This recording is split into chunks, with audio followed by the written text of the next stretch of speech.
Hello and welcome to the Selfish Podcast. I am your host, Luke Greenhart, and today we're going to discover the life journey and story of Jedediah Hammond. But before we do, I just want to give a brief appreciation and gratitude for my patrons out there. Without you, this podcast would not exist. And if you'd like to become a patron, go to patreon.com/Luke Greenhart. Link is also in the bio, in the description, and find out some more on how you can support my podcast, my mission, and my purpose. And contribute. So go check that out and Coach Greenheart for my holistic services. Now let's get straight to the episode. Thank you for being here. Truly appreciate it. Have a beautiful day. Enjoy the show. Welcome to the Selfish Podcast. Today's guest is Jedediah Hammond, who I actually met through a Tony Robbins group, and he shared his story, real personal, real heartfelt. So I just had to reach out and I wanted to know more. And I really think my audience will appreciate his authenticity, honesty, and experience. I think we learn and grow from each other, and that's exactly why I created this podcast. So welcome, Jedediah. Thank you so much for being here. Can you share with myself and the audience, where in the world are you? Yes. So first of all, thank you so much for having me on this. I do love to do this kind of stuff. So currently I'm in the US. I'm in Colorado. I am originally from California. I was born in Burbank. But with my mother's side of the family, we moved here when I was about 8. So I've been here for a good while. Oh, nice. It's amazing in this time we can connect in an instant and use technology instead of technology using us. And that's part of why I'm on the platforms and sharing stuff. And I'm here in Spain, in Europe. So we're across a massive ocean between us, yet we're present in an instant. So it's beautiful. Yeah. So thank you again for being here and joining. Yes, of course. With my guests, I really like to get to know them, and I think there's no better place than going to the beginning. So can you paint me a picture of what life was like for you, say pre-10 years old? Where did you grow up? And just how was that journey for you? What was school like and family life, and as much detail as you want or as little? Yeah, for sure. No, that's a really cool question, because I actually kind of had my own little, I guess, spiritual awakening to my childhood. I blocked out my childhood for a good number of years, but pre-10, I was born in Burbank, California, sunny Burbank, and I kind of grew up as that Southern California kid, rollerblading, street hockey, boogie boarding, living at the beach. Both my parents actually worked at Disneyland, so we went to Disneyland like all the time, which was really cool. And it really was a good time. So my parents split when I was probably like 4 or 5-ish or something like that. So things were good, but then it did kind of get a little convoluted once I started getting a little bit older because of that disrupt. But like I said, I actually kind of was reconnecting with my childhood. Maybe just yesterday, I went out into the mountains and kind of connected to that inner child again. So I was a huge fan of Pokemon, video games, 90s stuff, Ninja Turtles. My dad got me into martial arts when I was 5. And I've been doing that ever since. I am actually a martial arts instructor, so it's kind of a huge part of my practices and what I do like to do as an adult now as well. Oh, nice. It was actually your profile image on the Facebook that I saw, and you're holding up to Bruce Lee, and I was like, he likes Bruce Lee as well. He's authentic. He's sharing his story openly, and I was just like, I've got to connect with him, because again, I think we're from a similar generation, and that influence. It was actually my brother that brought Bruce Lee into my life, and I think for me, when I look back on my childhood, the influences I had were sort of these hero, muscular, fit action stars. Yeah, Arnold, Bruce Lee, and a lot of these sort of characters. And I think what appealed to me the most was no matter what situation come, that they were going to not only try and conquer the situation and come out of the literal flames, but they're going to rescue people on the way. And I think from a very young age, that was like something that was in my core. Like, you want to be that hero, that savior, and put your life at risk to do so. So real appealing to me when I was younger. Dude, very much same. And I would honestly say I still personally try to incorporate that ethos into my life philosophy. Same. Like I grew up with Bruce Lee. Arnold is a huge inspiration for me. In anime, I got huge in anime, and it was just that. It was just these characters overcoming challenges, using their inner strength, and going to that next level, and just always doing their best to do good while doing that. So I relate to that hardcore. Yeah. And I think it was actually Bruce Lee for me had such an impact because what he brought into that balance or brought the balance in was the actual side of that it's not all about violence. A lot of people see the action stars as violence. And for me, he was the influence that was like, it's actually really, you're working on yourself to avoid a situation, but you're also strong enough Mhm. to handle if something does arise, but you never go looking. Like I got into boxing when I was younger, to let out a lot Mhm. of my stress and pain. And I never wanted to compete, but it was purely because Bruce Lee said you don't compete. You know, you don't fight to compete. So I never went into competition fighting. And I'd done it for 10 years, but it was all self-development, helping other youths, you know, and getting into that training. But that was a big impact. And did you find similarities in yours? Oh, very much so. No, I quote Bruce Lee all the time. He is without a doubt my truest physical inspiration of an actual living human being. And that was what I taught my students. I taught ages from 3 all the way up to adults in martial arts. I'm a black belt in Jeet Kune Do in Bruce Lee's lineage. My teacher, his name is Troy Miller. He was trained by a guy named Ron Baliki, who was trained by Dan Inousano, who trained with Bruce Lee. So I'm like 4 tiers down Nice. of the lineage, and that's what it's always been for me. Like martial arts has always been the spiritual development, self mastery, just improving, trying to be the best human being and person that you can be, but having the knowledge and the skills to defend yourself if need be, to protect yourself, your friends, your family, whoever it is. And it doesn't have to come to physical blows, but to have the character inside to where you could stop a fight before it even begins, with your eyes, with your demeanor, with your speech. So Bruce Lee, yeah, no, that was the hugest thing. It's the art of fighting without fighting, Yeah, right? exactly. Like Yeah. that was always my favorite. Yeah, and I think when I look, I like to now later in life, I really break down words and look at when I look at martial arts, and I'm like, arts is like expression, say, and then Hmm. martial is to master the expression of your being, you know, and it's like you're constantly going through that development of what should that look like, how should it look, how should that behavior be, and like I said, it's a path of growth. What I'm seeing a lot at the moment is so many things where people are like, I don't want to change. I don't want to change. And I saw your video on like transformation, and there's like transformation and growth is maybe a nicer term for some people to have, that you should always be transforming, you should always be growing. And Hmm. you know, it comes down to sort of core identity and things and what you feel you are, who you are. But we should always be looking for that growth, I think, always on that pursuit of more growth, more balance, more harmony.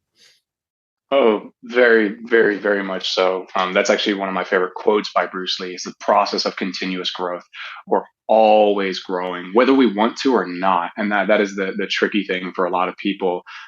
Because I think I agree with you, the word change, they're like, oh no, change, like that puts like a weird, like bad kind of sign over. But if it's growth, that's something you're going to do no matter what. A 6-year-old is going to become a 10-year-old, whether he wants to or not.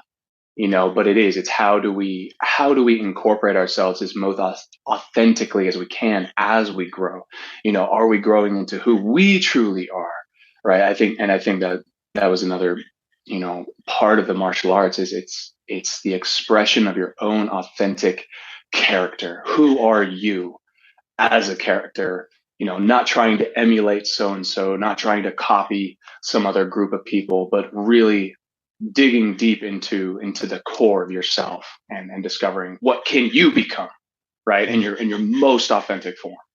Yeah, no, beautiful. And what was when you was younger was, and it may be something to do with martial arts, but what do you remember being your say first ambition or dream or desire, something you wanted to grow into when you was young? Do you remember? I do. A couple things. I wanted to be a Pokemon master. That was definitely a dream of mine. I had to become a Pokemon master.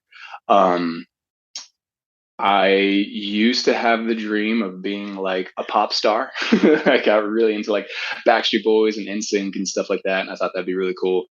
But the one thing that has always stuck with me ever since I was a kid was I wanted to be a true hero.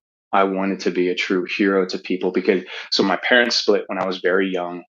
And I remember just always trying to save everybody, trying to bring my family back together, trying to protect my sister from the fights of my parents, trying to always just like go the extra mile to do good. Like that, I just wanted to do good. And then incorporating the martial arts, incorporating Jackie Chan, Jet Li, Bruce Lee, Donnie Yen, all of these incredible martial artists. And then the comic book heroes, the anime people that I looked up to. It's like I want to do good for people. I want to save people. I want to How can I, become the strongest that I can be, so that I can help people. So that is a very like, I guess you could say that's like a very esoteric thing to want to become, but it's something I still strive for. I strive to be more patient every single day, more compassionate, more as kind as I can be to other people, and truly give my all where I can, even in the simplest situations. Like just the other day, uh, this older gentleman was at the grocery store because I was looking for something, and he's like, "Excuse me, sir. Like, I can't see very well. Can you help me find double-sided tape?" I was like, "Oh, yes." Like, I was so happy. I was like, "Ah, I found it. Like, I did something." And it was just the smallest little thing. And he's, "Oh, thank you. God bless you." And I was like, "Very welcome." So it's to be able to enjoy moments like that, to just be like, "Yeah, I can help you, however I need to." Yeah, no, I can really resonate with that. And I'll tell you what an Mhm, obstacle was with for me during that journey, because that sort of was there from such a young age. And mhm, then like through my early 20s, it was the problem of like seeing so much suffering. And it was like if mhm. you use this as a metaphor, like everyone's got a nail sticking out of them somewhere, and I've got a hammer. And I'm like, I can tidy that up, I can tidy that up. But then being overwhelmed with like wanting to save, help, aid, whatever it was, be of service, give my energy. It's like, and then that became its own suffering, for a long time, that it's like you can't help every problem that you see, but you can't Yeah, help but see every problem that's there. And it took a while to be like, yeah, you can be of your best influence, but you can't control others' journeys. But yeah. when the opportunity arises, you welcome it and you do what you can. And I had to sort of follow that path. And whereas it was a little bit, say, not forced, but I felt like I needed to go out and Mm, be the constant hero, look for the right. Yeah, yeah, no, I agree with that. I was kind of the same way in my like late teens, early 20s, because you want to help. You want to help. You're like, I can help you, but trying to take on everybody, it is exhausting. And then, for me personally, I don't know about you, but like I forgot myself. I forgot to take care of myself at certain points, and then that became, it does almost become degrading. Not like degrading in the sense that like you're just taking away your own energy. Um, and so yeah, like I get that one completely. Yeah, no, that was definitely the same for me. It took a long time. Like Mhm, with my story, my mum suffered, like my parents divorced similar age to your parents, about 5 years old. mm, But it wasn't so much that I remember. When I think of the trauma, like that didn't stick out because my mum was actually developing severe mental illness and she had severe schizophrenia. And so then when she became a single mother with my brother and me, and my brother's a few years older, like 3 years older, we had a really chaotic, traumatic upbringing that was just unbelievably bizarre. And that was what installed in me. But I became her carer from a young age with my brother, and we were like doing responsibilities that adults sort of do if they do them. And so I mm. became that, and I wanted to strengthen myself to one, be able to look after her and to be strong enough to handle it. But in the same time, I had to numb myself to feelings of pain and suffering. And it was like, I thought I understood health and I went down the fitness route. So I was always exercising, watching what I eat, and I dismissed all spiritual sort of practices and religions and everything because I was like, I haven't got time for it, but I've prayed and my prayers haven't been answered. So I just need to go at it alone, and you've become this Yeah. militant style person. And I call it an inner dictator. I developed an inner Mm, dictator who mm, was cracking me yeah. with a whip to do my actions. And it took Yeah. time to say, break that pattern and actually start to be the hero for my inner self, for my actual Yeah. self, to come to my own rescue, and to start that journey so I can be of better service. So it's sort of like, that's why it's called the Selfish Podcast, because I selfishly love to serve, but it's Mm, about oneself. But it's also selfish, and it's that cycle. yeah. Yeah, dude. That is so cool. I had the exact same journey. I did the exact same thing. I used to call it self-flagellation. It was like becoming a martyr because like I did the exact same thing. I dove into my weightlifting so hard because my mother suffered from mental illness as well. Not schizophrenia, but bipolar disorder. And she used to like blow up conniption fits, like the scariest, fucking screaming in your face. Like she used to slap me. She would take whatever I had in my hands and just break it against the wall. Like young, like I was like maybe like 10 or 12 or something like that. She told me that I was dead to her at one point in time, and she started to develop cancer. And that's when she started to shift because of that. And so she started to like really trying to dig into herself spiritually and heal, but it was already kind of like the cancer had already kind of taken hold. And then very much same, like I had to become that hero. I had to become that champion again. So I worked out every single day for like 6 hours at a time, no sugar, no bullshit, stopped hanging out with people. It was gym and home, and that was it. And but it was also saying like I closed myself out as a person. I really did. I closed myself out as an emotional person. I put on the bravado of stoicism and masculinity that I'm like, oh, I'm fine. I can handle all things. And then she passed, and that just shot all that straight out the gate. Like that destroyed that image. And it, like you, it showed me how much I shut myself out spiritually, emotionally, sensitively, how to be more authentic in my speech and my approach instead of just trying to bullhead my way through all challenges and becoming that dictator, right? Like no this, no that, no this, and just that that did finally crack, and that's kind of where I'm at now too. Is like expressing myself as a more caring person. Anytime I see like an older woman, I'm like, oh, I have to help. Yeah, and that's really interesting that your mother also suffered mental health and, like you said, in that bipolar. Because what I notice now, again, it's something you reflect on later. Like at the time when you're going through, it's really hard to even contemplate what's actually happening other than pain and stress. So it's like you don't Yeah, know yeah, yeah. what to do. It's a bit crazy. And like I said, if it weren't for boxing and sports and Bruce Lee and these things, I don't think I'd literally be here right now. My dad was great, but I hid everything from him because I didn't want him to know the craziness. I didn't want to hurt my mom, even though what she was doing in ways wasn't right, say. There was this underlying feeling that I felt like she did love me even when it was bad times. There's something there that Yeah. was a connection, and it was like tried my best to always be there for her, regardless of what she did or said or how things went.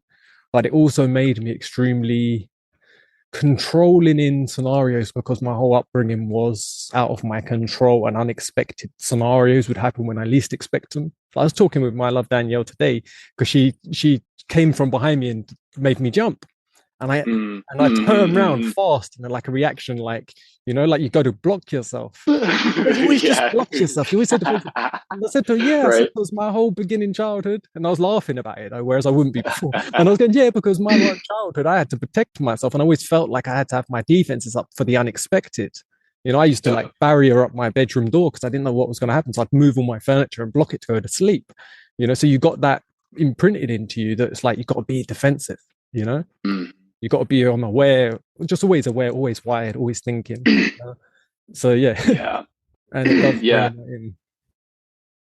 It is kind of a crazy process to be able to bring that down too. The same, from my martial arts, like for the past 3 years, I've been teaching martial arts, so I was also like in it all the time. And even when my mom was sick, I was still practicing my martial arts. So like same, like my hands were up all the goddamn time. Like I always had my guard up, no matter what. And then even in like new situations, new scenarios or whatever, like your girlfriend's scaring you, you're still like, like don't, like, come on, like, why would you do that? That's really cool. I think it's really cool that to have somebody who gets that, because it is a very unique situation, right? Like, because I had the same thing with my mom. Like internally, deep down, I knew that she loved me, and I think that's why that like messed with my head the most. It's like I know that you care about me and I know that you love me, but you're beating the shit out of me. Like what's the deal? And it created in myself, I don't know if you experienced this, but a very kind of like severed image of myself. It's like I knew I was loved, but I was told I was bad. I knew that I was cherished, but I was treated like shit. So it's like what's true, right? And so it is a Yeah. very interesting journey For to me, for to me, it was a little heal. different because of my mum's illness. It made her just behave. She wasn't so much bipolar. Like I said, her clinical what's it called? The diagnosis was like severe schizophrenia and depression, and it Mm, started as depression, and then they went to that, and she would just have very bizarre behavior. She would be like, you see in the movies, the person pushing a trolley, screaming, chatting to herself. Like she'll be having full blown arguments sometimes mm, when no one's there, middle of the night. or she'll grab me and hold me down like she's protecting me from something, and be shouting at it and talking to it, holding a knife to an invisible force while pinning me down to protect me. As a Wow. child, I'm like, one, you're like, what's here? Who's there? When you're really Yeah, young, yeah. maybe something is there. So you're also terrified of that. But then I was also Hmm. terrified, like, I'm like, her behavior ain't 100% normal. Is she going to turn that knife on me? So you've also got Hmm. that defense. And it's like these sort of things are happening. But then it also gifted me a heightened sense of awareness. I started looking at my friends. I look at how they treat their Hmm. parents. And their parents are making them dinner. And I'm like, I don't get dinner made. And I was like, and you're going to have a go at your mum? You're gonna moan at her? And it blew my mind as a kid. I could see these Yeah. little things, and then it made me really appreciate, like, one day when I've got someone, like, these little things really do make a difference. Mhm. These little acts that make a difference. I'm never going to talk that way or answer that way. Or, you just start to notice things and you're hyper aware. So I see it now. My Yeah. mum was Yeah. my biggest gift in life. She easily Mhm. was, and she was my biggest trauma in life. Yeah. The way I see it is your trauma is your drama and your drama is your story. We wouldn't have watched a single Bruce Lee film if there weren't some drama involved. What hero doesn't Yeah. have drama? That's true. Yeah. And same, like as crazy as it was, like my mom was my superhero. I care about her so deeply, and I personally would not be where I am without that, without everything, the good and the bad. Like I would not be, we wouldn't be who we are. We wouldn't be attempting to be better. We wouldn't be trying to show other people, there can be another way to go about this whole thing. You don't have to be a dickhead all the time. You can be nice, even though you've come from crap. Even though you've come from a gunky place, you can always choose which direction you want to take. And so I agree wholeheartedly. Yeah, I remember. I think I brought it up on an old episode once. It was something I heard, and it was meant to be a true story. Don't know if it is or not, but it makes sense either way. And it's about like a famous psychiatrist in like the '60s or something, and he had two Mm, twins who were raised by a really abusive alcoholic father. And one grew up to be a man of faith, wouldn't touch alcohol, and all he cared about is the community. The other one grew up as an addict, was abusive, and just like his father. And he asked him mhm, individually, he's like, "Why do you behave how you behave?" And the one full of love goes, "Well, you know the story about my father." And the one that's not addict says, "You know the story about my father." They gave the exact same answer, but complete bipolar reactions to it. And I think that's our free will. mhm. We have the choice on how we want to perceive an experience. And we can choose whether we're going to grow with it or whether we're going to shrink and shrivel with it. Yes. Yep. Yeah. No. That's one of the biggest things that I've found is it's no matter what, it's up to your choices. You choose how you react. Like yes, XYZ might have happened to you, but you can choose what to do with that information or that scenario. And yeah, that's actually one of like my favorite stories because it's interesting how dramatic it can be. And the funny thing is most people think it's um, like you've heard the quote like life happens for you, not to you. Yep. A lot of people think it's happening to you, and so that's what I found is when they do kind of turn that needle the other way, like oh this happened to me, so I'm this way, instead of saying like oh this happened to me, I'm gonna fix that and I'm gonna become better than it, or I'm gonna grow from it. So yeah. Yeah. And I find the obstacle with that for some people is they go, yeah, but if it's really crap, and I'm like, but you have a choice on your perception. One makes you more productive, will get you more friends, will make you just a more pleasant person to be around, and one won't. So why not go for that one? So when life happens for you, just that perspective shift. When a chaos hits, you go quickly to how can this serve me, and how can I use Mhm. that therefore in service. And I call it Yeah. faith fitness. It's my term that I sort of, because I was Mm. always into fitness, and you measure fitness by how quick you can adapt, like how fast you can go for a run and then get back to the resting heartbeat, for example. So I'm like, if something really Mm-hmm. dramatic happens, then it feels like life's just kicked me in the arse to say, how quickly can I Mm-hmm. get back and go, thank you for that. You've blessed me and this is a gift and I'm going to use it. How quickly can I Yeah. do that in every moment? And then every challenge becomes a little bit of a fun game to better yourself. And the harder it is, like I was talking to Danielle yesterday and I said, it's a bit like, in every martial arts film, I think they say sensei, they're the wise master. And for the period of Mm-hmm. the hero's development, it looks like torture. They're suffering. And the master doesn't tell them exactly why, but eventually they find out. Every single Yep. step and every single thing was done from a place to develop you, and is actually for your own betterment and your own good. Then the hero's like, actually, do you know what? I'm going to come back for more.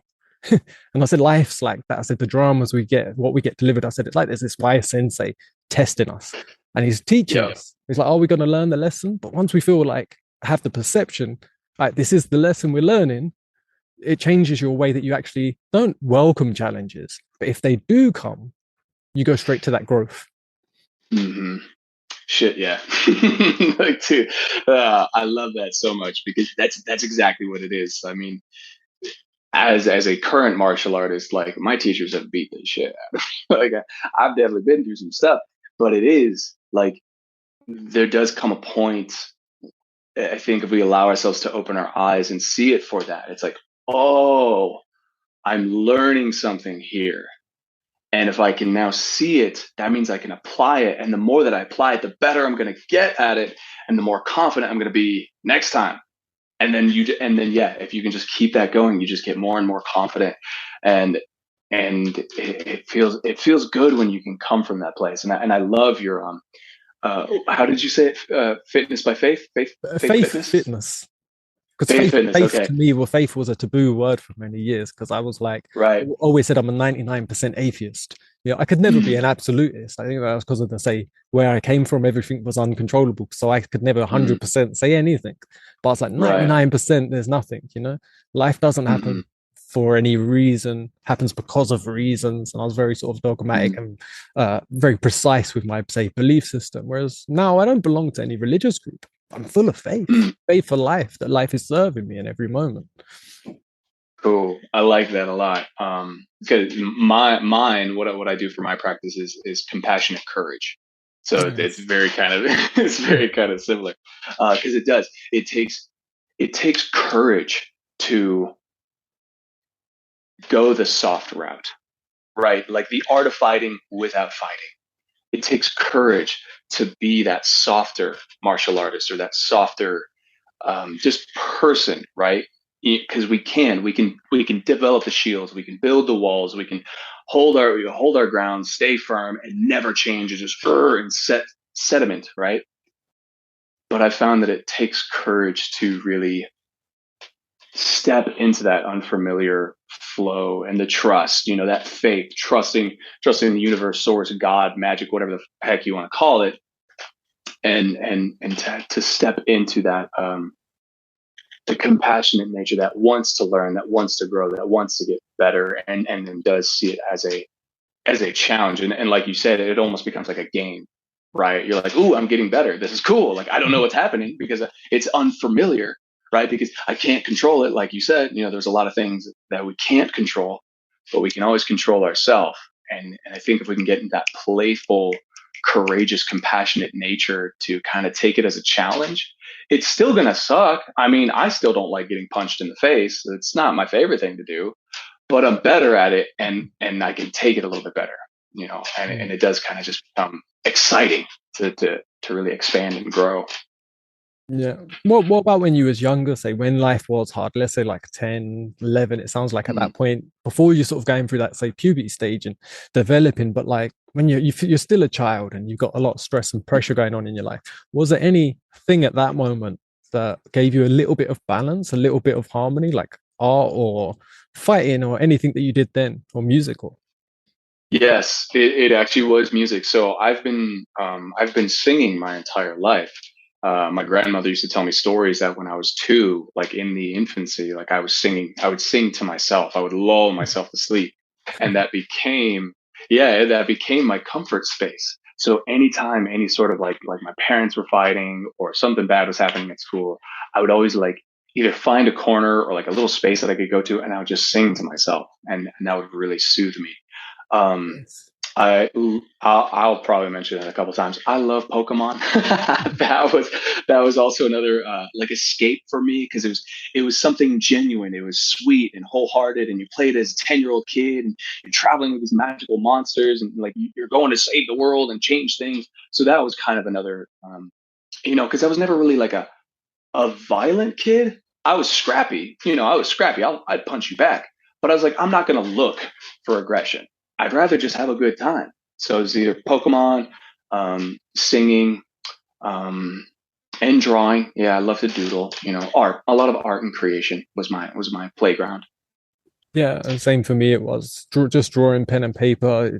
Sort of them Hmm. things were a distraction. And then when got a console, like I grew up on Nintendos and Yeah. Zelda, Nintendo 64 was sort of my generation. And it was like I could lose Yeah. myself in a game of Zelda to the point where I forgot about some. I turned the volume up, so I can't hear my mum, and it'd be like I Hmm. can disappear into this little world, and it really helped, Yep. you know. And then Oh, so much. it was like that was an escape, but it was helping. It was a helpful Mm. escape, because there wasn't someone there to literally take you out to do something. There wasn't the sort Right. of stability or environment, and it wasn't like there's online like you can connect with people. There weren't no Yeah. one to talk to anyway, so it's not like you can just go online and chat to people. All the games were cartridges. There's Yep. no connecting to that another world, another load of people. So I can't imagine the difference for the generation growing up now to how, to a sense, like I said, like technology, some of it's going to be really helping some people. And obviously, with everything, there's duality, and some of it's really abusing them. Hmm. It's always going to be that way. Yeah. No, no, I definitely agree. Because it was the same with me, and like my Game Boy was just my little Game Boy Color, and that was it. It was just me in my plastic gray screen, right? But we do, like, we get so sucked in, and it does create a safe space for us. And it is a very, like, I forget that sometimes. I forget that kids today are so connected, like they're almost connected from birth. Like, out the womb, there's a tablet in their hand, they're already connected to the entire internet. And it's like, what the heck is that like? As kind of people who we almost grew up by ourselves. We grew up individually, like you said, didn't really have, like mom or dad to take us out and go do things or whatever. Um, I think it does create a sort of like stalwart in ourselves that we've gotten so accustomed to. I can take care of things by myself because I had to take care of things by myself, cook our own food. Like, I remember doing laundry at like 8 or 9 or something like that. And then now to see kids which I think, like you said, I think it is good because they know that they can ask people for something. They know that they can ask questions because they can just Google it. For us, it was like, how big is a blue whale? And like, how the heck are you going to find that except for like going down to the library or something like that? But now kids, they're so connected to information. They're so connected to each other, which I do think is a good thing, but it can get to that like addiction point where it's just like too much processing for their brains, and they just like they throw fits, and it's like, okay, where's the balance of this, right? Because technology, I personally think, is beautiful. I love technology. I love gadgets. I love gizmos, but I also understand the beauty and the serenity of, like, you being outside right now. Like, that looks beautiful right now. Yeah, and like I said, I'm sitting here with a laptop, a camera, and headphones. I've got technology around me, but also in nature, and it's like it's beautiful to have the duality, to have both. Hmm. But there is something just like when I was younger, my dad used to take me away on the weekend. Nearly every weekend, he would come and take us for the weekend. And Hmm. he was really poor, so he didn't have a lot of money. So he like bought an old van and put some like mattress in it and slowly tried to build like his own little camper van. And we'd go like Yeah. illegally sort of park up somewhere. We never went to a campsite. We'd go just park on a beach in the middle of nowhere where no one is. There's no shops or nothing. And he just sort of like let us just play and do our thing. And like now I look back and go, oh my God, that's what kept me at least sane. That's what actually saved me. But like I said, we also sheltered ourselves from that was another escape, like the computer games. It was like, forget everything that happened in the week. Don't talk about it. Don't bring it up. Mhm. But then Sunday comes and it's like, oh, what am I going back to? What's going to happen? What's the rest of the week going to be like? This is, Uh, and it was like that for me. How was, if you don't mind, like you said, your father brought you into martial arts. Like, how mhm. was his life like with you in your relationship when you was going through all that in your younger life? Did you hide It it? was it was so yes, I did very much the same thing. It was always kind of an interesting journey. So when I was a kid, uh, pre Colorado, right? That's kind of how I quit my life, because I moved out to Colorado when I was 8, but I had an entirely different existence in California. Like that whole life was completely different. Um, During that time, I only remember good things about my dad. I really do. There were times that I do remember he like scared me, but he never like hit me or yelled at me. He raised his voice. His favorite thing was like, "I'll give you something to cry about." Like that was what. But he never did anything. But I remember he was a carpenter. He worked for Disneyland, and he built a lot of the stuff. So he just had those carpenter hands, like it's just rock solid. And I remember like if he would grab me, like he was just so strong, like it scared the living crap out of me. But there was never anything bad that I can remember. But I remember when my parents split and I moved to Colorado, my mom wouldn't let me speak to him. So from 8 to about 14 or 15, I lost all contact with my dad. I wasn't allowed to call him. I wasn't allowed to anything around him. So there was a very strange moment in time where I lost that male Mm. influence. And then it was just me, my mom, and my sister, and my grandmother and my aunt. So I had a lot of feminine influences. And so I myself became very feminine. I myself became very, very like soft. Like I wasn't really allowed to be masculine because it would make my mom mad, because of whatever happened between them. And so the first time that I like encountered my dad, I had kind of shut away that child that he knew because it was the same. Like we used to go to the beach, we would go to the ballpark, we would throw a ball, we'd go boogie boarding, we'd go freaking body surfing, whatever.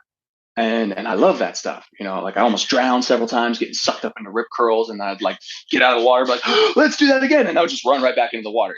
Like I was that crazy boy child. But then having that kind of disconnect from him, I wasn't allowed to express that. So the next time that I saw him, I didn't know how to connect with him because I had grown in a different way.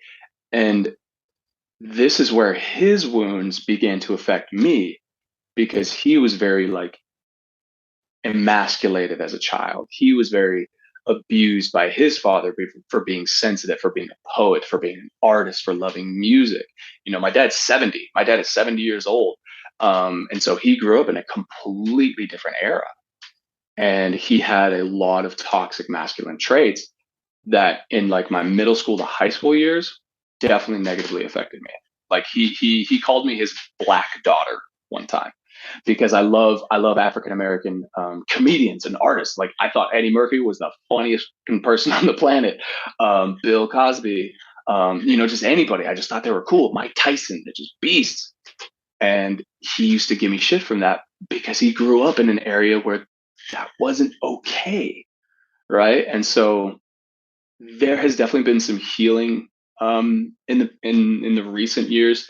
I'm truly understanding how to like approach him as like an adult man, as not that little boy anymore, and to tell him it's like, no, I've got this now. It's like I'm in charge of my life, thank you, but I do love and respect you still. But there were some things that came about after my mother's passing that like really kind of like shifted some things in my relationship with him. So it, good and constructive criticism, I guess.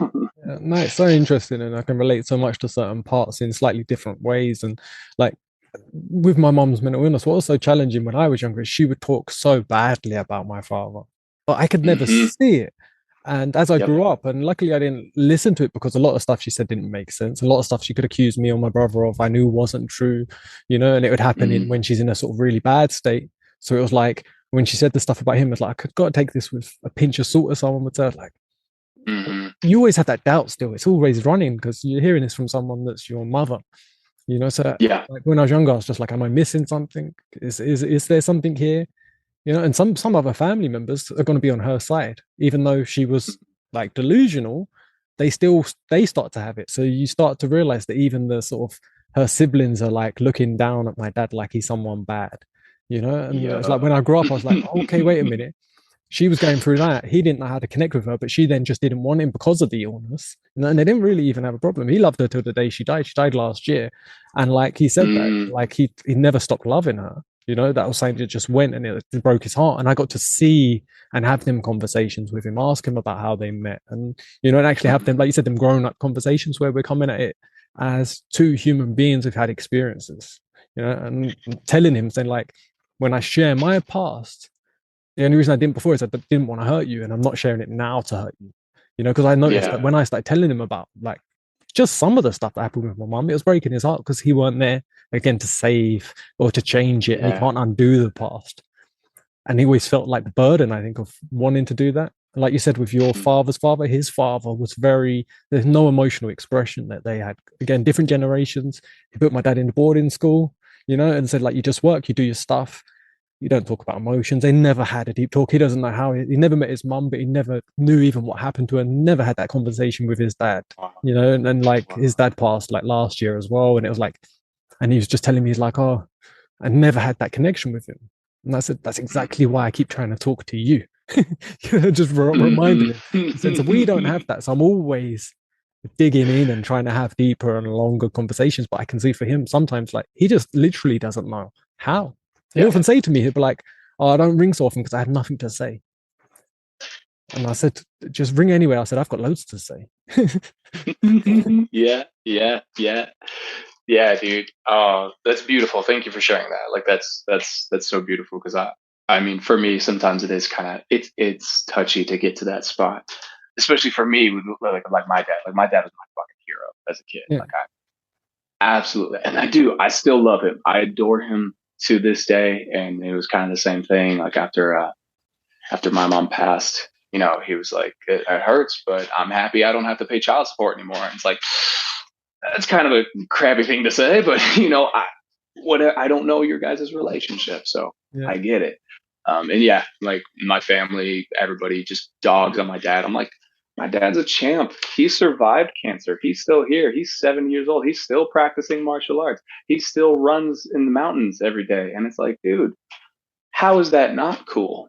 So to come at it at this stage in our lives, to meet them as men, as grown adults now, it's like, hey, it's like, I want to get to know you. I want to get to know our lives, and what does it mean to exist as father and son, but now grown up, kind of.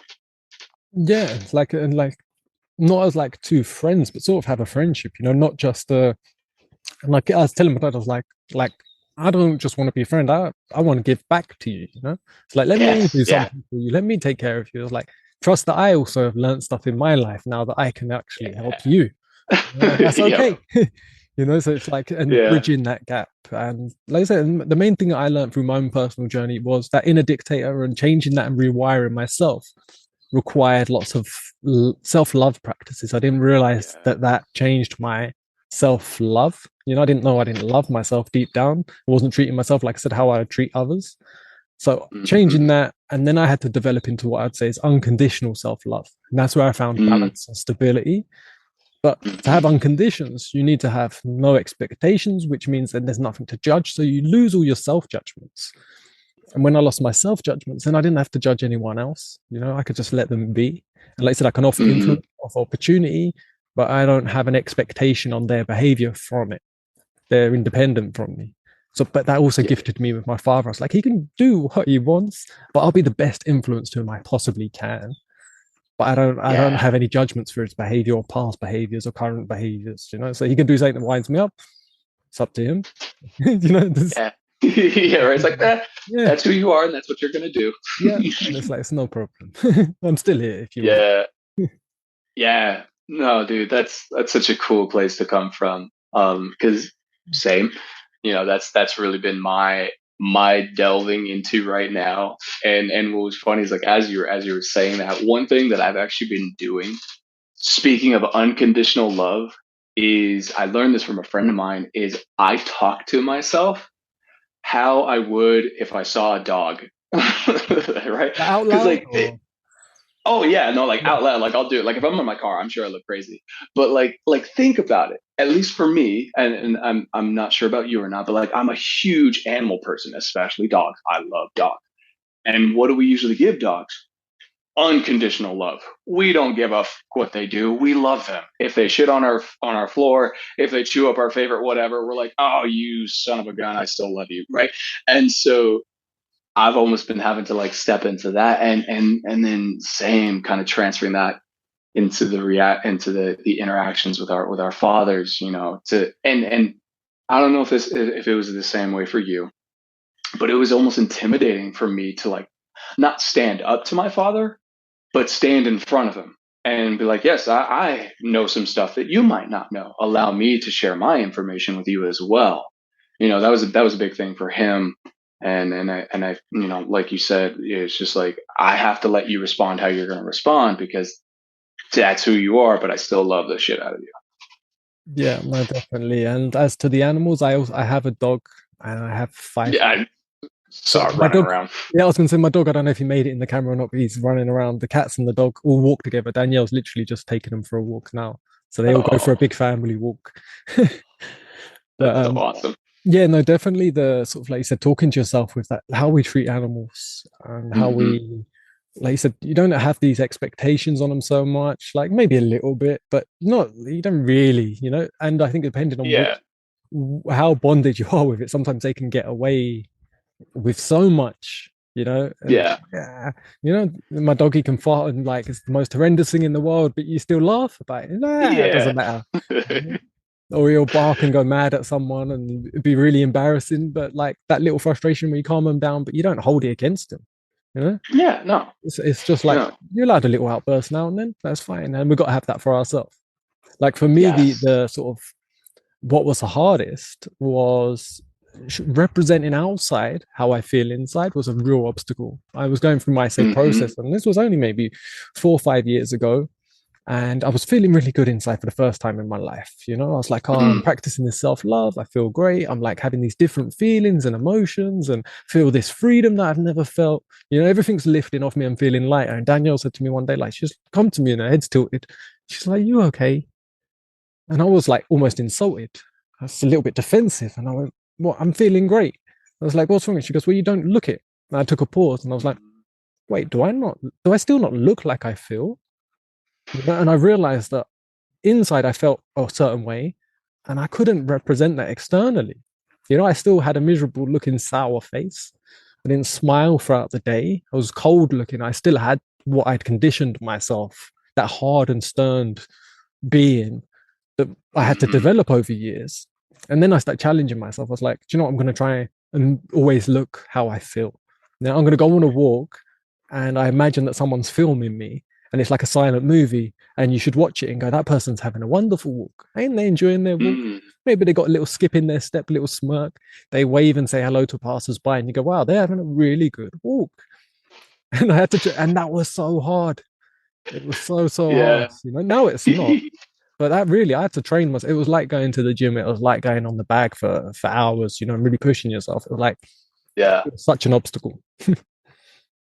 Dude, same. Because it's uncomfortable, right? It's uncomfortable, especially from a fighter, from a boxing standpoint, from martial artist. You're just all the damn time. Like this is I even noticed like for me, like my posture was so forward and closed off. Like my chest was always back, hands were up, and like chin was always down. And I've had to do the same thing, and I love so much that you equated it to like if somebody had a camera on you. Like I think about that too. It's like, what if somebody was actually watching me right now? Like, how would I actually act? Not in the sense of like, oh, I'm being watched, I need to be Yeah, not perfect. paranoid. Yeah, Yeah, you don't want to like freak yourself out, but it's like more in the sense of like, okay, if I really want to exemplify as a stand-up hero and somebody who does good for the world, what does that person look like? Am I brushing my teeth? Am I taking care of my physical, mental, and emotional health? Am I smiling? Am I choosing to brighten up my own face? Because like I've dude, I kid you not even like these past like 2 weeks I've been doing this because I noticed that myself. Like I'll look at myself in the mirror and I'm always just like just this angry, just sullen face. And I've started to sunbathe and I'll just stand in the sun, but I'll try and open up my face as much as possible, like big smile, like I'm just like stoked at the sun. And it's kind of the same thing. Like I'm trying to allow myself to wear my heart on my face, what I'm actually experiencing, instead of like, I feel really good in here, but I don't want you people to know it. So I'm going to pretend that I'm angry. It's like, no, I'm gonna like, yeah, I'm excited. Like, look at this. Isn't this cool? It's a beautiful day kind of thing. Yeah, and I do lots of different work with different people, and I know, especially for males, it happens for females as well, but it's like in a different way. But for a lot of males, to have their chest proud, saying high, and their head tall above Hmm. their shoulders, and have that correct posture, it's just normal human posture.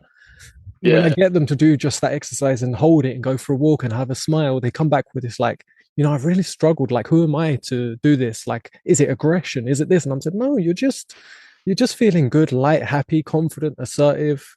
You're there for yourself. You're there Yeah. if your friends need you. You're not aggressive. You're not this mad masculine power person.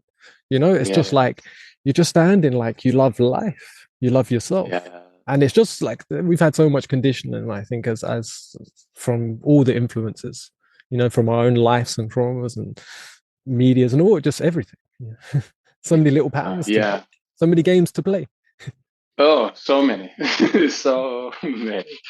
Yeah, yeah, yeah. And it is a very it is kind of an unfortunate thing because I struggle with the same thing. It's like, who am I to stand proudly and to smile at people? It's like, I've done shitty things. I've made mistakes in the past. Shouldn't I feel like a shitty person? That's like, well, no, unless you're still doing those shitty things. Like, are you purposely trying to hurt people? Or do you realize that you were hurt in your past, and that affected how you interacted with people, and you were just hurt, you were coming from a space of pain, and you reflected that on somebody? That was a mistake. Now you can become better than that and realize, it's like, I don't have to do that anymore. I can move forward. I can step forward. And it is almost like an interesting thing, like you said, you see it a lot in men. I think it is kind of this like fear of joyful masculinity. I don't have to be brutish and booga booga, and I don't have to be the biggest, baddest, scariest motherfucker in the room.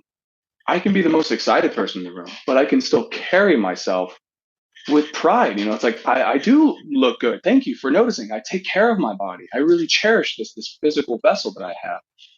I cherish my face, so I try to keep it clean.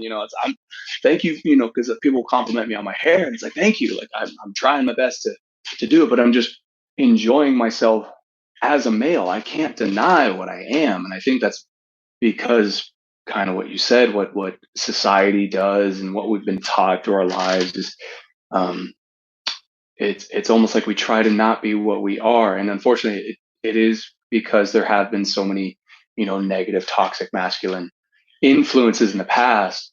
But it's like, why can't we be the next Bruce Lee's? Why can't we be, Hercules? Why can't we be just a proud male, just a boy? That's all we are. It's like a dog. It's that unconditional love. It's like, I'm just having a good time. I'm just expressing me as authentically as I can.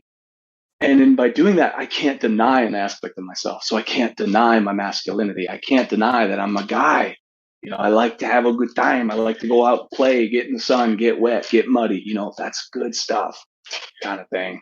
Yeah, no, just when you're saying long hair, I don't know if you know, my hair is really long as well, but I always have to clip it up Yeah. because I can't stand it going in my face. But what I noticed Oh, during growing it is that self-love of like even taking care of your hair, just brushing it, keeping the knots up, yeah. and yes, can be really frustrating. And then that for me is like, wait, get back to the place of you're taking care of yourself. You wouldn't be frustrated at your dog, the fact that you have to wash it and give it a nice Yeah. massage and not just scrub the hell out of it, sort of thing. You take care and you do it with love.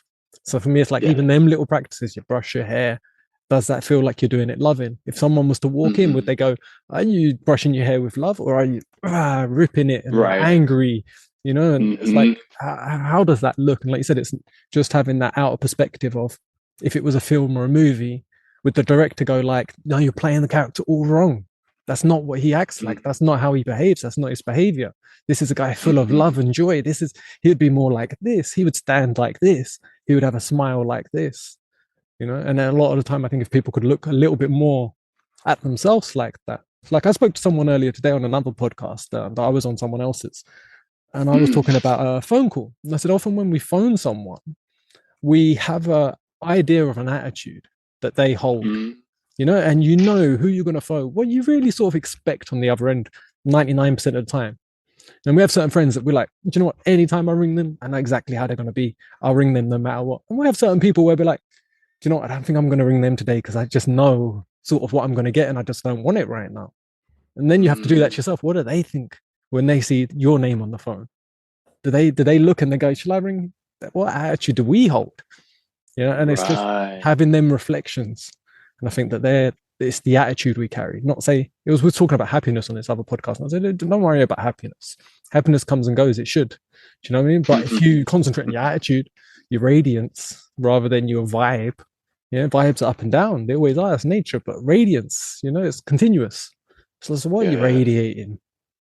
Yeah, and I see like from you when I was so interested, I could see your videos and things you was putting out on Facebook, and I was like, this guy's really radiating, and it looked like you just were there to shine. So I really enjoyed your story and what you're sharing. Where can people actually like do you? Now you said you got a martial arts practice where you're training people. Where is that? Do you have online content towards that? Where can people connect with you? Yeah. So first of all, I truly do appreciate that, and I very much agree with that. Your attitude is kind of everything because you can have a positive attitude on a shitty day. It's just what you choose to see in the world, I think. But yes, so I do practice martial arts, and I do currently still practice and teach myself. I was at a dojo, but I have since left then, and I'm actually in the works of starting something of my own. So that's still very much in the kind of the brain cell stage. But you can find me on Instagram.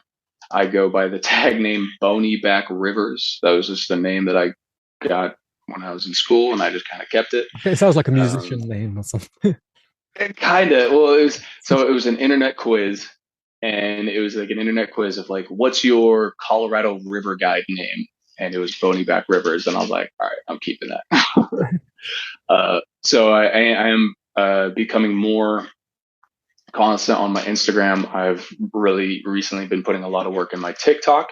That's been taken off a lot, and that I believe should just be my name, should just be Jed Hammond on TikTok, and that is a place where I can express my spiritual content, my life advice, my coaching advice.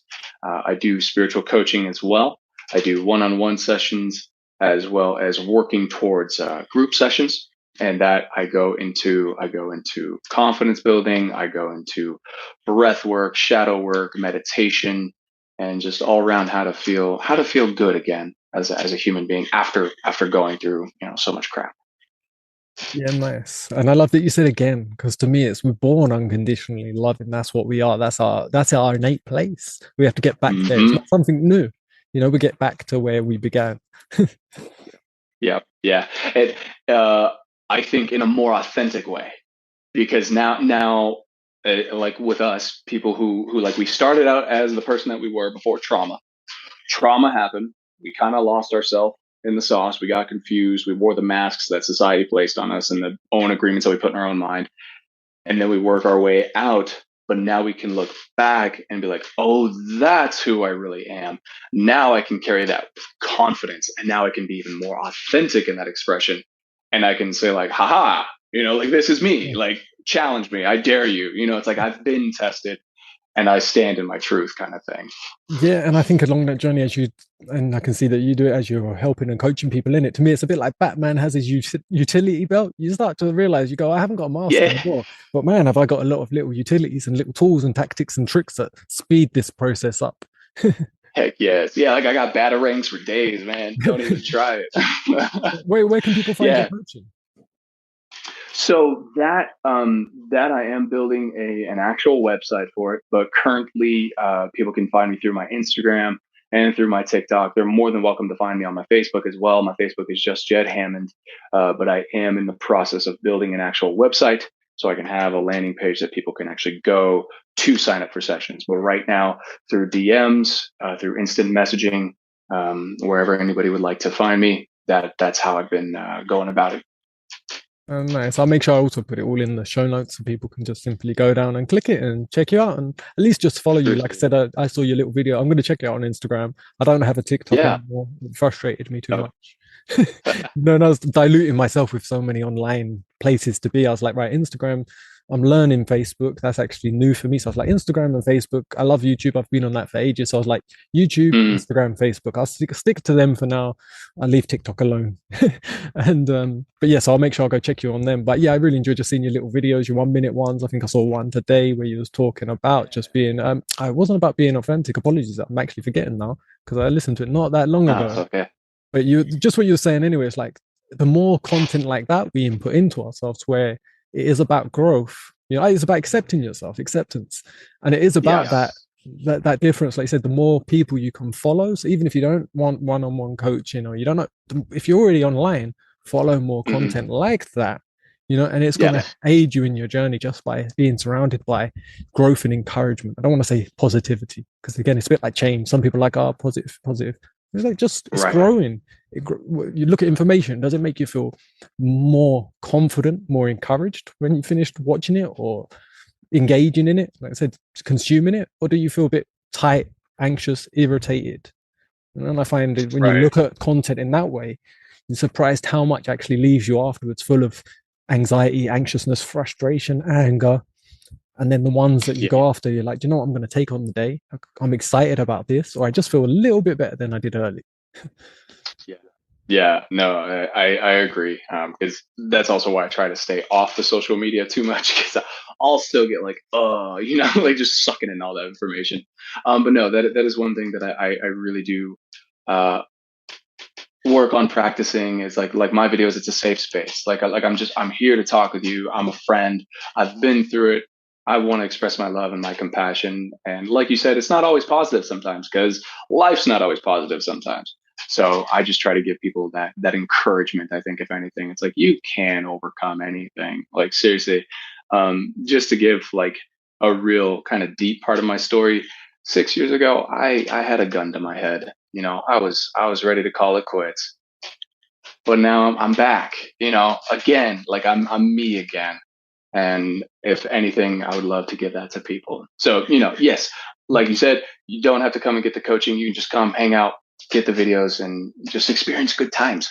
Yeah, I just want to say if you've got to go, there isn't really a time limit, but I normally try and keep it to an hour. I'm just curious with what you just brought up. Do you have a bit more time? Yeah. Yeah, so you're Oh saying, yeah. I get. yeah. Okay, you were saying with the Yeah. gun to your head, because I heard that in your other video, and I thought, oh, such a powerful story and stuff. But Mm, I just realized you were holding the gun, right? I yeah. thought someone else was holding a gun to your head, like No. you was getting yourself into that kind of trouble. No. No, you was holding the Not gun to quite. you. Yeah, Yeah. no. So again, we can relate to that because it was about, oh man, so 2015. How long ago was that? 2015, nearly 8 years ago. Yeah. Yeah, Yeah. 7 to 8 years Yeah. ago. Like I was standing on the edge of a bridge about to jump into 6 lanes of traffic. You know, so it's them Yeah. moments you get right to that edge. And I think it was a couple things, but for me, I think a part of that was the martial arts, the fighting, this fighting spirit. Something hit me in the last minutes and just said, just fight, find a way. You're gonna find a way to find joy, to find love. And it was like an internal quest. And I went on this new path. And it wasn't instant. In no way was it instant change. Do you know what I mean? But I was in a new direction and I didn't jump. And it sounds like you got to that edge. Instead of a knife's edge, you got to the gun's edge, and you didn't pull the trigger. Yeah. Yeah, dude. Like, one, thank you for sharing that as well. Because yeah, um, it's a real precipice. It really is. And I think, from what you have experienced and what I've experienced is it really can go either way. And it is up to us to make that choice. That like for me, when people talk about like suicidal ideations and stuff, you can't be mad at them, especially as somebody who's been on that precipice. Like, what it's like. It's what it feels like to be in so much insurmountable pain that the only thing that your brain can think of is just like, cut the cord, end it, done. I can't do this anymore. Yeah, and that's my But literal words. It was like, I just can't take this anymore. And let's see if this was the same for you as well. It was and I think Tony Robbins talks about this a lot about the compelling future. mm, I could mm, see so clearly that what was going on in my life wasn't going to change tomorrow, wasn't going to change in a week or months or even years. That the pain and the suffering that I was experiencing was gonna still be there. Life had just Mhm. kept getting worse. And I was like, it's been years, my whole life has been trauma. And I can see it can't possibly end tomorrow. The only way Mhm. it can end is, like you said, cut that cord, is to just end it yourself. And it was Mhm. that not foreseeable future that was a big part. Was that the same for you? It was, it was a very, very similar thing. Like, it's basically growing up, my entire life was just trauma after trauma after trauma, back to back, and it did seem just continuous. And so, like, in my brain is like, how the hell could I go on? Why would I want to go on if this is what I'm just supposed to experience? If it's just supposed to be pain and anguish and fear and just like, how the crap? But for whatever reason, be it the martial arts, be it that compelling future, there was something inside of me that's like, it was like, it literally felt like just like another voice. It's like, don't fucking quit. Don't quit. Do not give up. Do not give up. There is something that you were supposed to be doing. There's more to this. You just had to endure that for whatever reason. Right. Like, and it was just kind of that, it did seem scary. And I was like, well, like, how? Because even when I did make the decision to not, um, I was still kind of in a negative space. I was still kind of around bad things. And I was like, okay, just block that out. I'm just going to trust, like, all right, fine, whatever. And I'm going to do what I know how to do. I know how to eat right. Okay, I know I can do that. I know how to go to the gym. Okay, I can at least go to the gym. I can, maybe write again. Maybe I can sing again. I can just do those little things that gave me clarity when I was younger. And I clung to those things. And then slowly but surely they began to build and build. And then yeah, I don't know if it was the same for you, but you can kind of come to this space where it's like walking through a dark forest and you finally come to a clearing, and you can see clearly again. And you're like, holy crap. Like, that was a terrifying, dark, scary forest. That was absolutely mortifying, but I got out of it. And now I can choose to go back into it, or I can start heading towards this clearing where things start to make sense again. And you can kind of like pick yourself back up and piece yourself back together. Um, and I personally think in a stronger way, like, you Yeah, really can become strong. definitely in a stronger way. And what you made me think of with the forest then is like, when if you go into a forest at nighttime and you got like a spotlight and it's really spooky, it's really dark, you can hear owls or you can hear these noises, there's bugs, and if your light cuts out, you're really freaked out and it can be really uncomfortable. But if you go when the Yeah. sun's just risen and the light is hitting through the trees, and it's like the most beautiful experience. It's the exact same location, exact same environment, but just different light. And it's like that. It's like you can go back, and then when you go back at nighttime and you've seen it in the light, it's not so scary anymore. You know what Not so was bad there, anymore. but now it's dark and you can't see, but you have a different, again, perception, a different feeling. And for me, it's like that. And it's like, now I honestly can say, like, there's not one part of me that can even imagine taking my life for a second. Yeah. Like, it seems like an absolute impossibility, even if I was in prison, tortured, and life got unbelievably horrendous. The last thing I do is take my own life. Yeah. It's just like that isn't even in me anymore. It's not. It's just I can't see how someone would have to poison me to make me not myself for that to happen. It's the only way I could see it. Yeah. You're good. Yeah.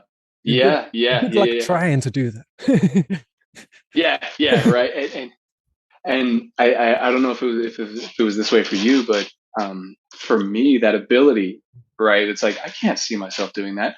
Was was finding myself again. Was finding, that 7, 8 year old kid who I was before the trauma, and then knowing that that's who I am, not the lies that people told me, not the pain that people put on me, not the poison that people were just feeding me. Because I think that's where we get lost. We forget who we are. But when I remembered myself, I was like, of course I don't want to go. This shit's awesome. It's like, I love being me. I love being myself. Why would I want to stop this short?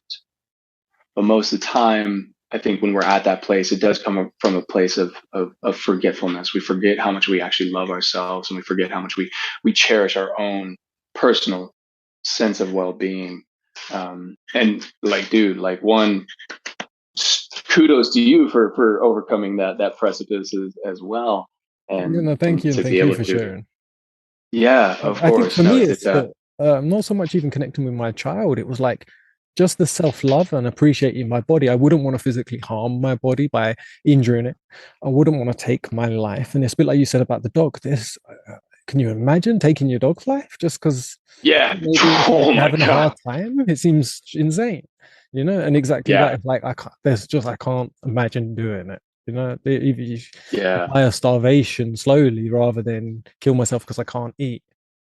Just be like, Yeah. and I'll challenge myself. I'll be like, can I maintain a really good attitude along the way? And it's just Mm. like it's just that sort of game that you end up playing. Um, Yeah. but you can laugh about it, you can smile about it, and that's why I share content online and share my stories. Think I thought I'd hide and keep secret. I imagine the same for you. It's like when you get to a certain place, it's like, you know, some people just need to know the possibility of growth. You know, the Yes. possibility of what you can go through to where you can be. And it's not about material gain. It's not about money. You know, it is an inner being. It is an inner state. You know, so then if you run out of everything, lose everything, that doesn't dictate who you are as a being and what you radiate. Yeah. Yeah. No, I agree. I think it really just comes down to who you become and who you can become, you know, and really um, get excited and be okay with growing into that, you know, like just it's like I'm going to grow into somebody better than what that was. And Yeah. I think that's a great way to put it, you know, just I that look a little bit, unconditional. yeah. So if I look a little bit like the emperor or something, but the wind is just No, you up look, and it looks cool. it's getting a little chilly and dark, but so Dude, you know who you actually you give off this kind of vibe of? Do you know Russell Branson? Russell Branson or Russell Brand. Right? Is that his name? Or Russell Brand? Russell Brand. Yeah, a Right? few Is that his people name? said that. Yeah. Oh, dude, like even your expression and just your energy, you have a very similar like aura about you. I had to get that out there. And maybe it's the accent as well. I don't think my accent's quite as posh as his. Um, and I try and simplify my vocabulary. Right. Right. It feels, No, I dig it. I like to be simple. I think simple is smooth, and smooth is nice. Yeah. Yeah, that I think that's another a good thing for a lot of people. Maybe it's like try not to overcomplicate things. You know, try not to overcomplicate yourself, your self image, your self acceptance. You know, I think that's a great way to put it. That was one thing I learned in the military was slow is smooth, smooth is fast. Right? It's like simple, keep it easy, keep it slow. You don't got to go crazy, and then just kind of enjoy the ride, I guess. Yeah, and love it on the way. I have some last because we get into the end of the show, hour and a bit, and I have some Yeah. last questions I ask every guest at the end of the show, and they're just some fun little short one answer questions. You can elaborate if you wish. Do you have time for Okay. that? I do. I do. Yeah. And I think I know the answer to this one, but if you had to choose one, a cat or a dog? Oh man. That's actually really hard because my first pet was a cat. My first ever pet was a cat, Oreo, and he was a champion. Oh, but I love dogs. That's actually really hard. I'll help you choose. Yeah, this is because I have cats and dogs, and I love them both. Yeah, it's like Yeah, it's an unconditional love. But what I've yeah, realized, because Danielle's clearly a cat person and I'm clearly a dog person, once we get down to it, and I said, how am I making this distinction? And I was like, basically, which one can really get away with anything? And I realized the dog, for me, the dog, he can do what he wants. And I'll never like, it's just, whereas for her, the cats can do what they want. You know? And I'll be like, yeah. no, they're being a bit crazy right now. That's just itching my back a little bit to say. Whereas a dog, he can just Mm, do something, it can wind her up and it doesn't bother me in the slightest. And I was like, that's actually really hard because I don't give a shit what either of them do. Because I've lived with both, and like I've probably experienced dogs more. Like I my dad still to this day calls me a golden retriever. Like I'm just kind of a big dog myself.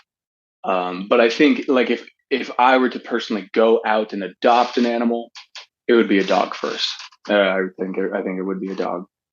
But I love cats. They're so intelligent. They just fuck off and do their own thing. And it's like you guys are sassy, and I love nice. And what's your favorite color? it. um, Honestly, I'd have to say like a nice like a sky blue or like a lightning blue, kind of just like that really light kind of bluish. Nice. And what sound Yeah. or noise do you love?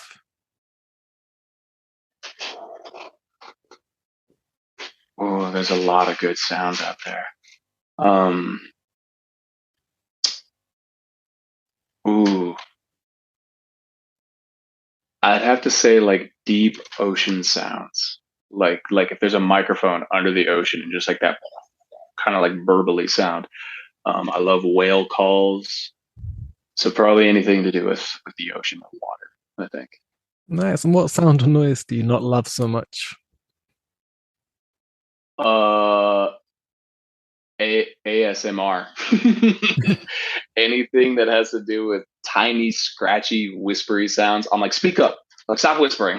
Like that just it's kind of like nails on chalkboard for me. It's just like Yeah, do you just know when talk. that started trending and I was seeing this, and I was like, "What is this?" Like popping up on YouTube, popping on everything. And I clicked one, and it's just listening. Someone's like just playing with a microphone or like eating food, and I'm like, "Ah!" I was like, "What is this?" I was like, "This is really irritating stuff." Yeah, It's like there is yeah. nothing comforting about it. I'd have to say the eating is definitely the worst. It's like chew with your mouth closed, like Yeah. stop smacking. Yeah, so that's probably my not so nice Nice. noise. What do you love about yourself? I'm pretty kick ass. like I've honestly gotten to a place where it's like I think I'm pretty cool. I'm a real big kid at heart. I love playing. I love singing. I love to express myself. And if there's like one quality that I could say that I really love about myself is can't stop, won't stop.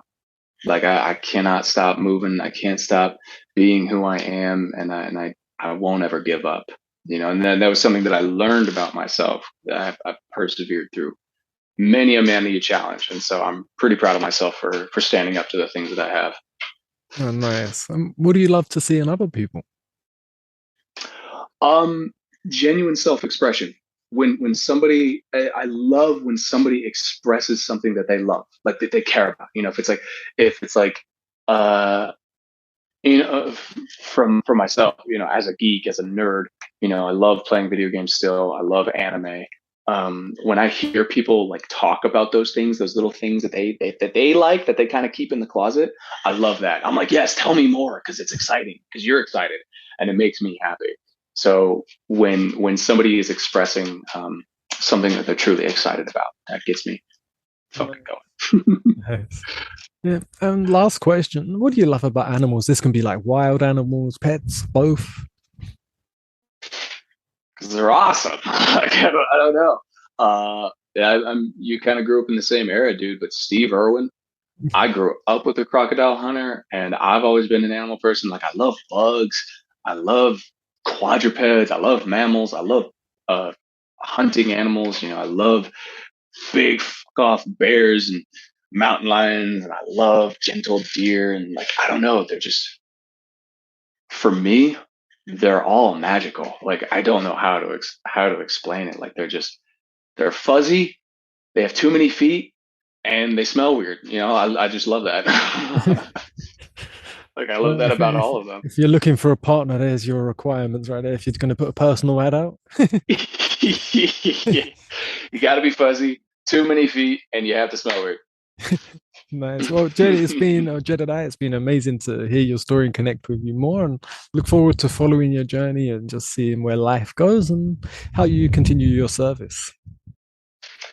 Thank you, man. It's been a beautiful, beautiful presentation. I loved every little bit of it. And thank you for inviting me. I genuinely, No I problem. appreciate Welcome. that.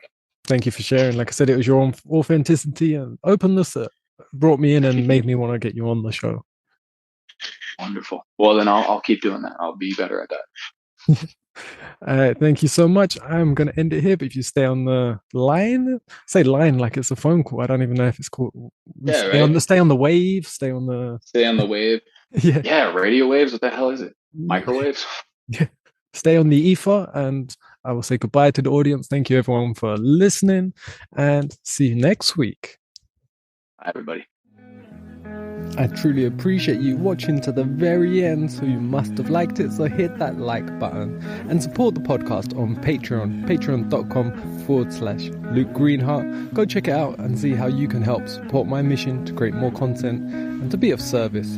Have a beautiful day, and I'll see you again next week.